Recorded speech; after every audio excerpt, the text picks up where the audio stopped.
देखिए, द्वितीय चरण में आज लोकसभा के 13 राज्यों के 89 लोकसभा क्षेत्रों में चुनाव आज सायंकाल संपन्न हो जाएगा। कुल मिलाकर के 191 सीटों पर आज सायंकाल तक चुनाव की प्रक्रिया संपन्न हो चुकी होगी। देश के अंदर जो उत्साह है, देश के अंदर लोगों के मन में मोदी जी के 10 वर्ष के कार्यों को लेकर के जिस प्रकार की उमंग है, एक सकारात्मक माहौल है, उसको देखते हुए हम कह सकते हैं कि प्रधानमंत्री मोदी जी के कार्यों को जनता जनार्दन का पूरा आशीर्वाद प्राप्त हो रहा है और पूरे देश के अंदर फिर एक बार मोदी सरकार के संकल्प को पूरा करने में मदद मिलेगी। देश कार्य को देखना चाहता है और मोदी जी ने 10 वर्ष में देश को एक नई दिशा दी है।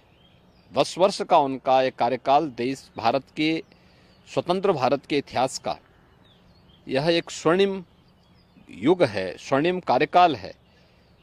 हर एक सेक्टर में देश ने कुछ नया करके दिखाया है और भारत आज दुनिया के अंदर एक धमक के साथ, तेजी के साथ बढ़ती हुई अर्थव्यवस्था के रूप में भी स्थापित हुआ है। इसलिए उसका लाभ भारतीय जनता पार्टी को प्राप्त होगा और मेरा ये मानना है कि मोदी जी के नेतृत्व में 4 जून को जब परिणाम आएंगे तो प्रचंड बहुमत के साथ भारतीय जनता पार्टी और एनडीए की सरकार फिर से तीसरी बार मोदी जी के नेतृत्व में बनेगी।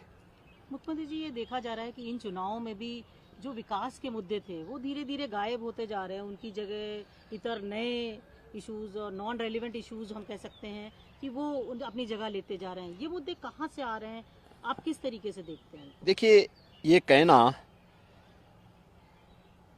कि चुनाव में नॉन रिलेवेंट मुद्दे आ रहे हैं, मैं पूरी तरह सहमत नहीं हूं। चुनाव की शुरुआत में हम लोगों ने मोदी की गारंटी,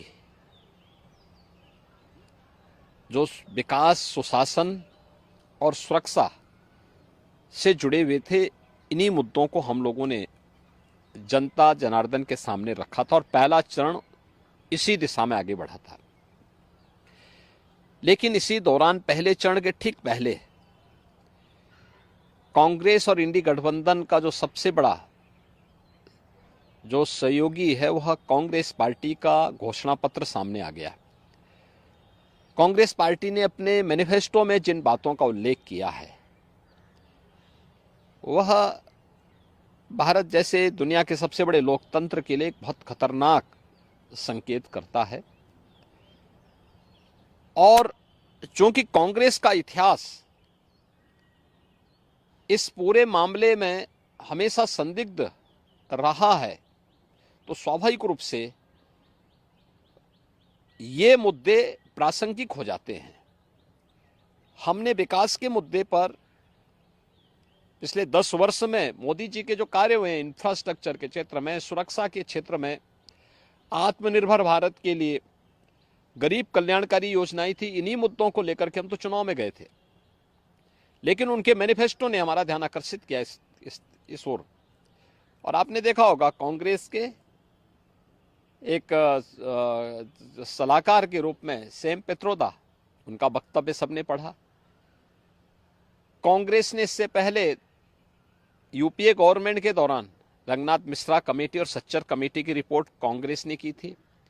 कर्नाटक में कांग्रेस नेतृत्व की सरकार है और कर्नाटक की कांग्रेस नेतृत्व की सरकार ने जिस तरीके से पिछड़े वर्ग के आरक्षण के लाभ में जबरदस्ती मुस्लिमों को घुसेड़ करके और उनके अधिकार में बंदर बांट करने और उसमें लूट करने की शुरुआत प्रारंभ की है, ये सभी संदेह पैदा करता है। एक दूसरा, जो विरासत टैक्स की बात कांग्रेस कर रही है,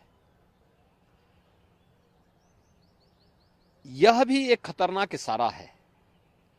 गरीबी, एक झटके में गरीबी हटाएंगे, इसके लिए वे हर संपत्ति का सर्वे करवाएंगे, एक्सरे कराएंगे। इस प्रकार का वक्तव्य कांग्रेस दे रही है।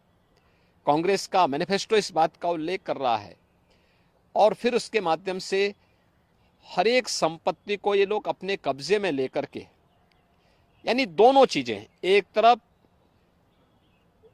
ये लोग देश के अंदर मजहबी आधार पर देश के विभाजन की आधारशिला रखना चाहते हैं, दूसरी तरफ किसी ने मेहनत से अगर अपनी संपत्ति अर्जित की है, घर बनाया है, कोई प्रॉपर्टी बनाई है, खास तौर पर हमारी माताएं बहनें अपने लिए जेवर खरीदती हैं, उसको ये अपने अधिकार में ले लेंगे। विरासत जो बाप दादों की कमाई है उसका आधा ये लोग हड़प लेंगे। और तीसरा, व्यक्तिगत कानून, पर्सनल लॉ को पुनः लागू करने की बात, 3 तलाक की कुप्रथा को मोदी जी ने समाप्त किया, ये कहते हैं हम फिर से लागू करेंगे। यानी महिलाओं का इससे बड़ा अपमान हो ही नहीं सकता। तो स्वाभाविक रूप से इस देश का विभाजन जिन कारणों से हुआ था, अगर कोई राजनीतिक दल आज के दिन पर भी उन मुद्दों का उल्लेख करते हुए देश को उधर ले जाने का प्रयास करेगा तो उसका विरोध हर हाल में होगा। भारत के अंदर नक्सलवाद पूरी तरह समाप्ति की ओर है। अगर नक्सली और माओवादी प्रवृत्ति को फिर से भारत के अंदर पनपाने का प्रयास होगा, उसका पुरजोर विरोध होगा। भारतीय जनता पार्टी इसको कतई स्वीकार नहीं कर सकती। देश के अंदर यहां की जनता जनार्दन की संपत्ति पर, भ्रष्टाचारियों की संपत्तियों के खिलाफ कार्रवाई पहले से सरकार कर रही है। उनके एक एक पाई का हिसाब होगा।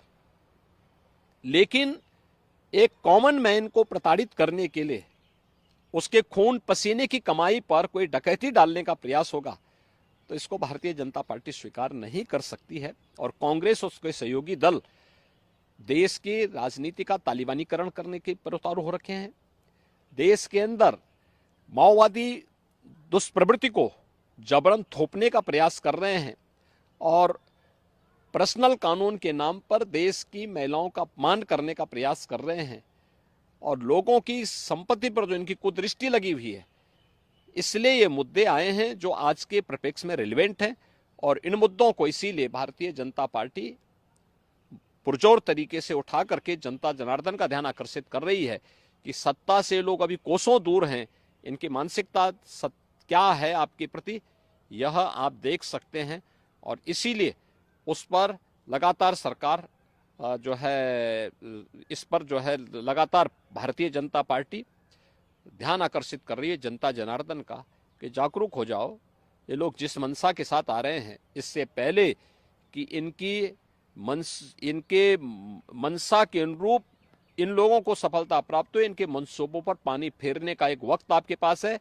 आपका एक वोट देश की तस्वीर और तकदीर को बदलने में निर्णायक साबित होगी और वह आपने 2014 में किया था, क्योंकि 11, 12, 13 में तत्कालीन केंद्रीय मंत्री पी चिदम्बरम बार बार वरासत टैक्स की बात कर चुके थे।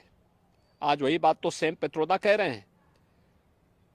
इसीलिए इन चीजों को लेकर के आज फिर से जनता जनार्दन को बार बार कहा जा रहा है कि वो कांग्रेस के इन मंसूबों पर समय रहते अपने वोट के माध्यम से पानी फेरने का काम करें, अन्यथा यह गठबंधन देश के लिए भी, कॉमन मैन के लिए भी और आदि आबादी के लिए भी भयंकर खतरा पैदा कर सकता है।